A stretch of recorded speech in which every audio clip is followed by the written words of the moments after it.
of course, ayan, hindi na nga natin patatagalin pa, ano. Kanina, may pa-teaser tayo, ano, si Maring Julie ninyo na ito nga, meron tayong ekspertong makakasama para nga po lubos nating mas maunawaan itong mga, well, paranormal phenomenon, ano, paranormal activities. Since ang question nga natin kung naniniwala ba kayo sa multo, ano, mga mare. So may mga bagay na hindi talaga natin maipaliwanag, ano, dito sa mundong ibabaw. At kasama nga natin, ayan, this morning ang paranormal investigator and founder po ng Paranormal Philippines, si Mr. Theophilus. Ayan po, magandang umaga po sir and welcome po sa Musta Ka Mare. Good morning po, Ma'am Julie, and of course sa mga listeners na Kamusta Ka Ma.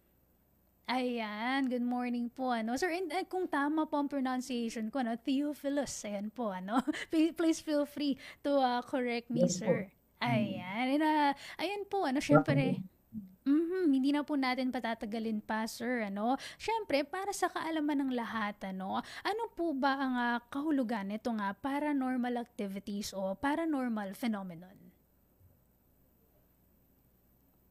Yung mga paranormal activities or phenomenon po, ito po yung mga biyay na hindi kayang ipaliwanag ng simpleng logical na pag-iisip. Usually kasi pag may mga nangyayari, meron tayong naisip agad na dahilan kung siya nangyayari. Pero itong paranormal, kahit gamitan mo ng scientific approach, hindi talaga siya maipaliwanag or hindi siya kayang suportahan kung bakit nangyayari. So, doon pumapasok yung paranormal pag hindi na siya kayang ipaliwanag ng siyensya.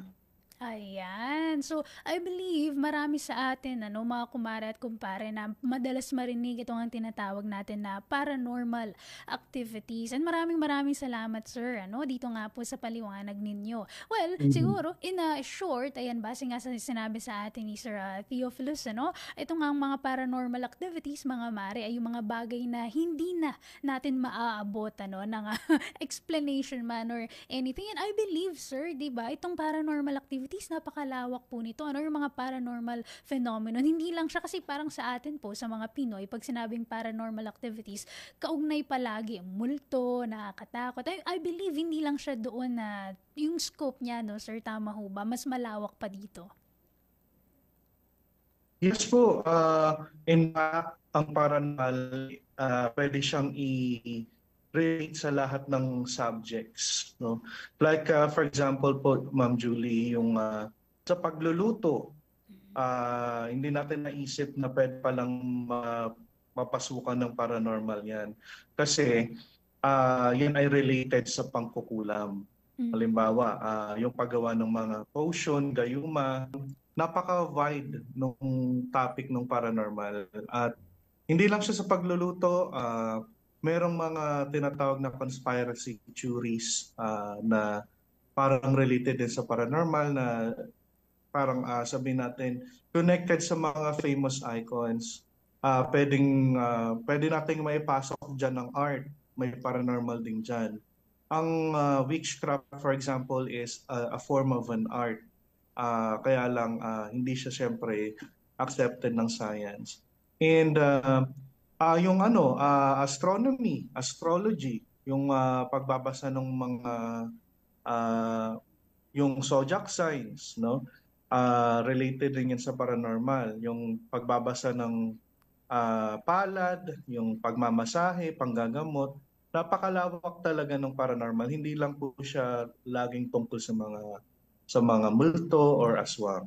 Ayan, napakaganda. Interesting talaga nitong paliwanag sa atin ni Sir Theophilus, And even ako po, to be honest, natututo rin ako na, kumbaga, lumalawak yung kaalaman ko na, oh wow, itong paranormal. Kasi ako rin po, parang pag paranormal, naiisip ko bigla, ay, multo, nakakatakot. Hindi po pala ganun, napakalawak talaga ng sakop nito. And ito nga, sir, since usapan tayong mga bagay na hindi na ipapaliwanag sa mundong ibabaw, so ito po ba, well, sa inyo po, syempre, sa inyo pong explanation, may mga kaganapan po ba o mga pangyayari talagang, hindi talaga maipaliwanag dito? Pero kung halimbawa man po na maka-experience tayo nito, ano po ba yung dapat nating gawin?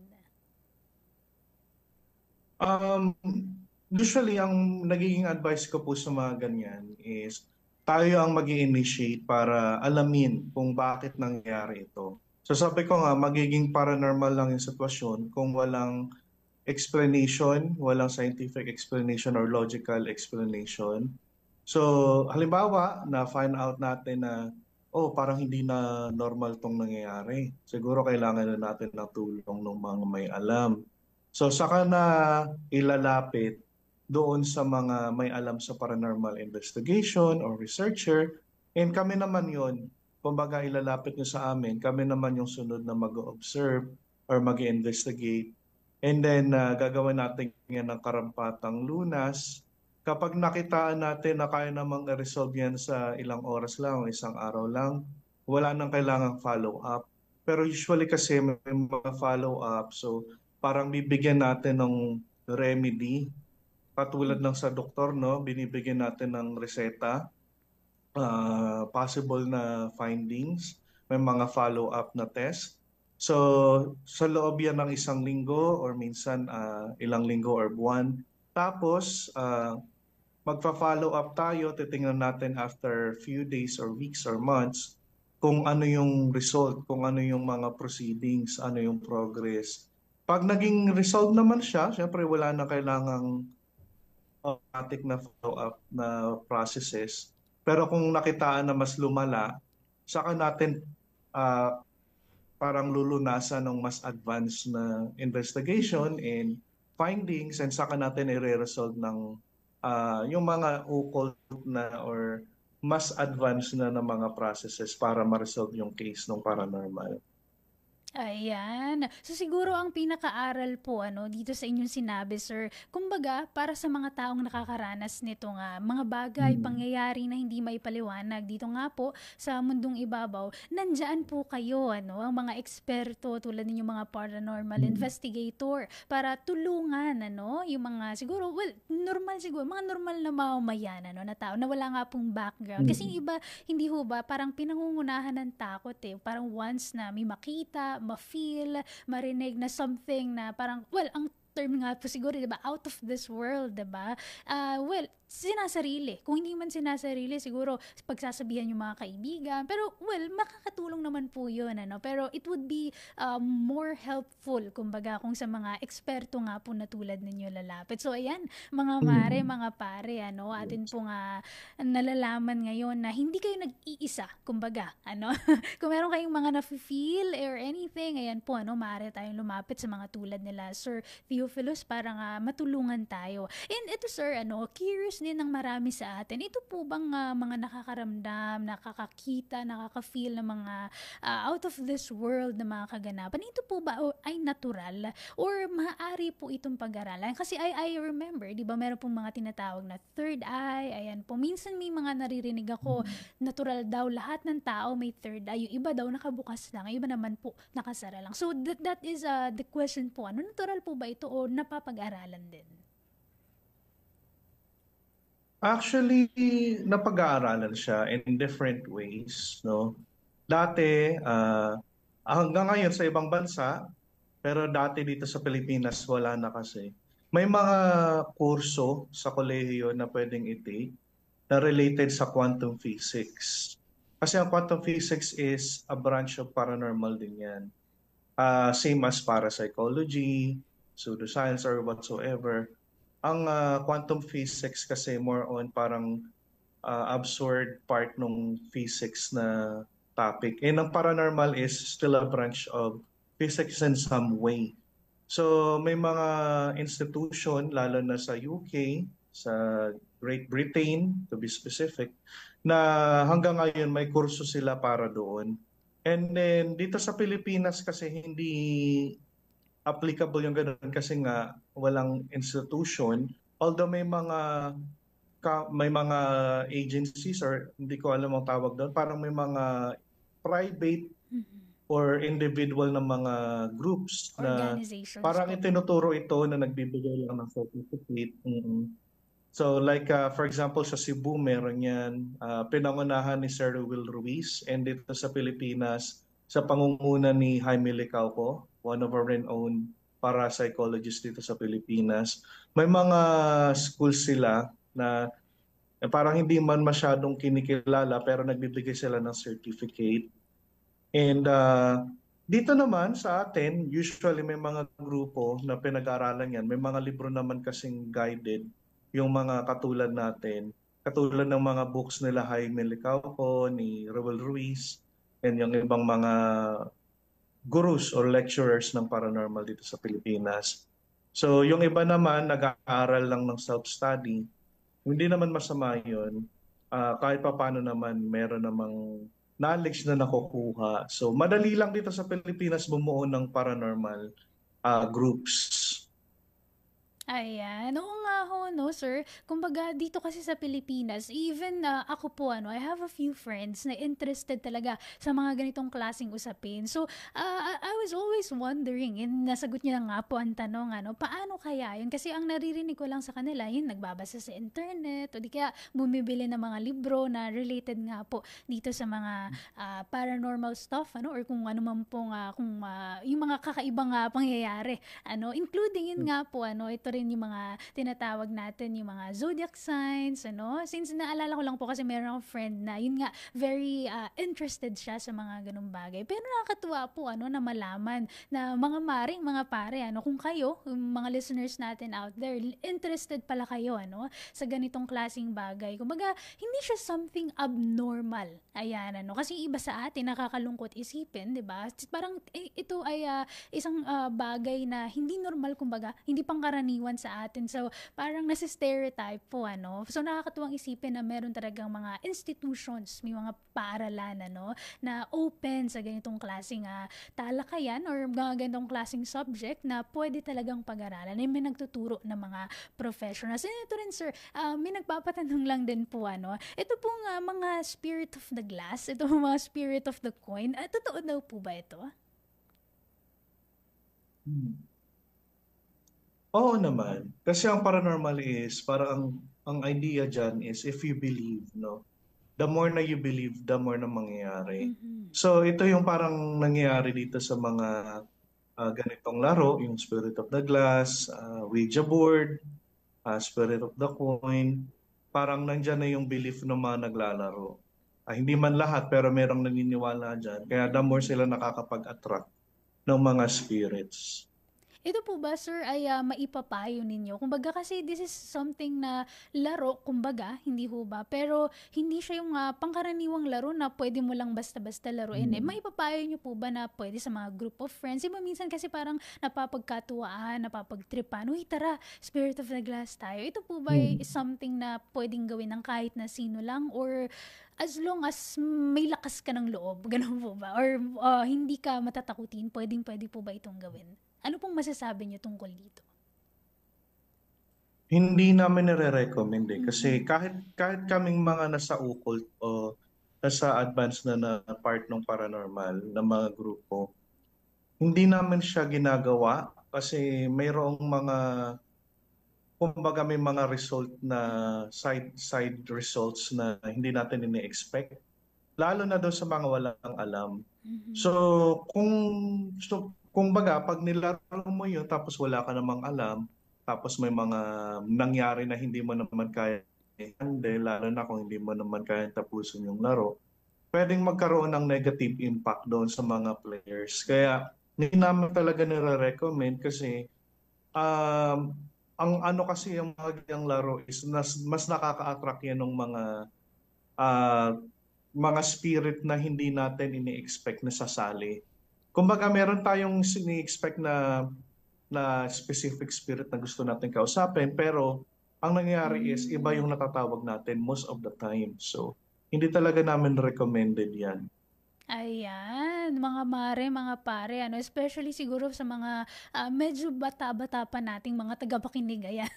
Ayan ang hilig ng marami sa atin, 'di ba? Napapagtripan, kasi napapanood, o di naman kaya curious, ayan, curious ang madalas na, I think that's the right term, curiosity talaga ang madalas na nafe-feel ng marami sa atin, kaya gumagawa ng mga ganitong klaseng bagay. Pero ayan nga po, advice sa atin, na isang paranormal expert, paranormal investigator, ano, na hindi nila ina-advise na gawin ito ng basta-basta lamang na walang kasama na expert nga po, ano, kasi hindi natin alam talaga kung ano ang maaaring mangyari sa atin. And again, merong mga negative effects. And syempre, ayan po sir, ano naman po ang maipapayo ninyo sa mga taong biniyayaan ng mga kakaibang kakayahan o talento na makakita o makaramdam ng mga paranormal phenomenon? At meron po ba itong banta sa pamumuhay ng isang tao na dapat natin na ikatakot?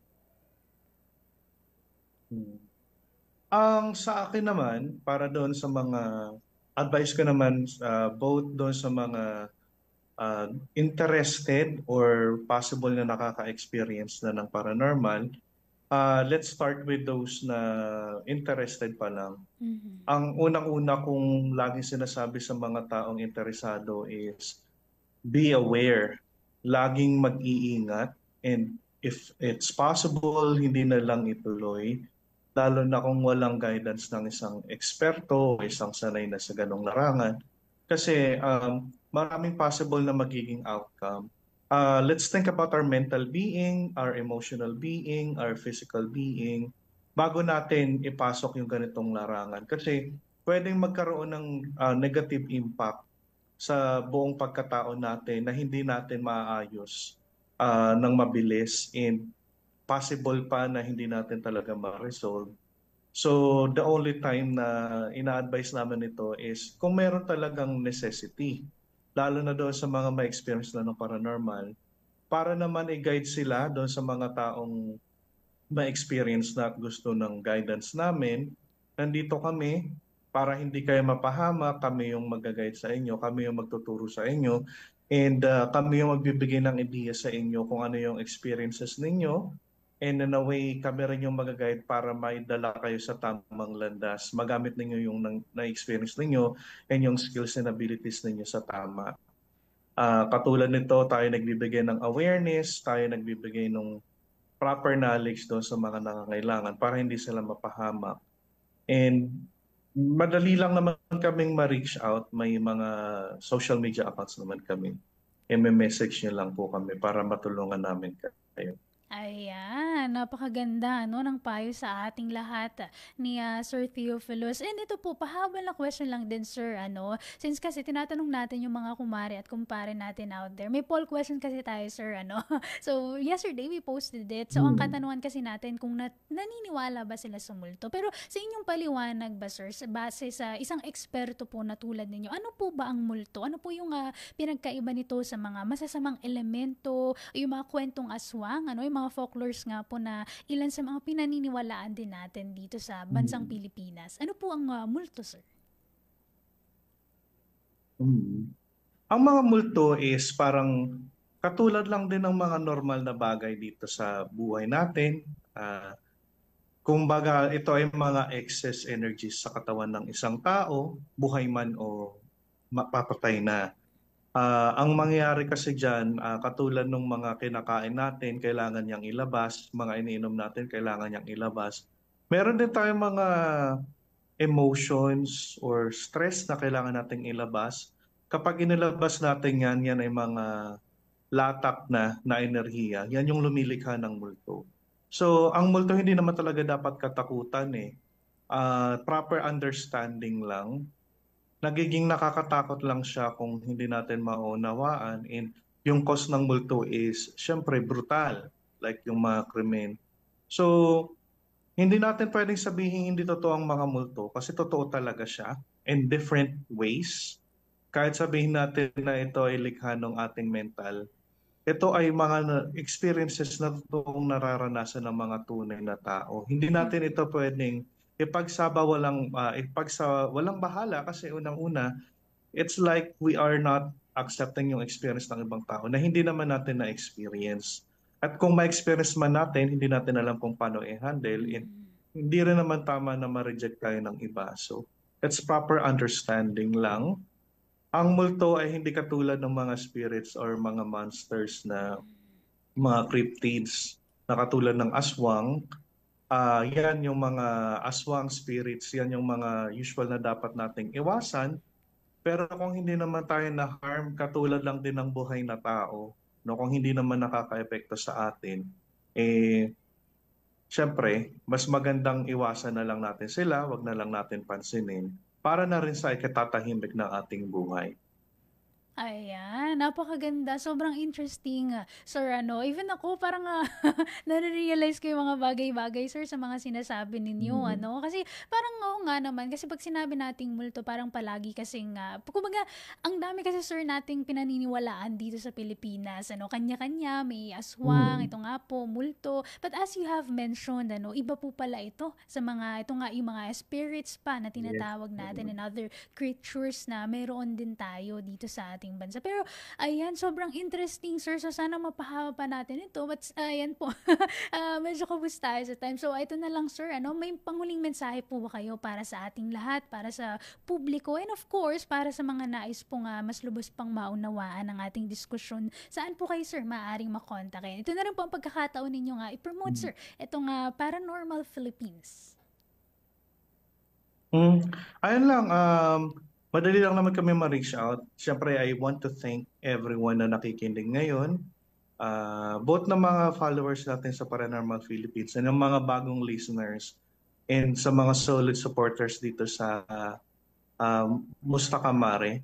So, kung may tanungan kayo at mga gustong i-consulta sa amin, hindi naman kami naniningil o nag-specific ng amount para bayaran kami kasi it's pure good work. Pwede nyo kaming i-message sa Facebook, Paranormal Philippines, TikTok, and X or Twitter. No? Instagram, meron tayong mga account din sa social media. Same lang naman ng names, Paranormal Philippines. Don't forget po, Paranormal Philippines, i-search nyo lang po and message us if you need assistance. Yun lang Ay, po. alright. Maraming maraming salamat, sir. Ano, yan mga mare, mga pare. Muli, napakinggan natin ang paranormal investigator and founder ng Paranormal Philippines na si Mr. Theophilus. Magandang umaga, sir, and salamat po muli sa pagpapaunlak ng ating panayam. Thank you po. Mabuhay po kayo. Thank you, Ma'am Julie. Mabuhay po kayo, ma'am. Thank you. Thank you, sir. Ang oras natin, 11:42 in the morning. Magbabalik po tayo makalipas lamang ang ilang mga paalala.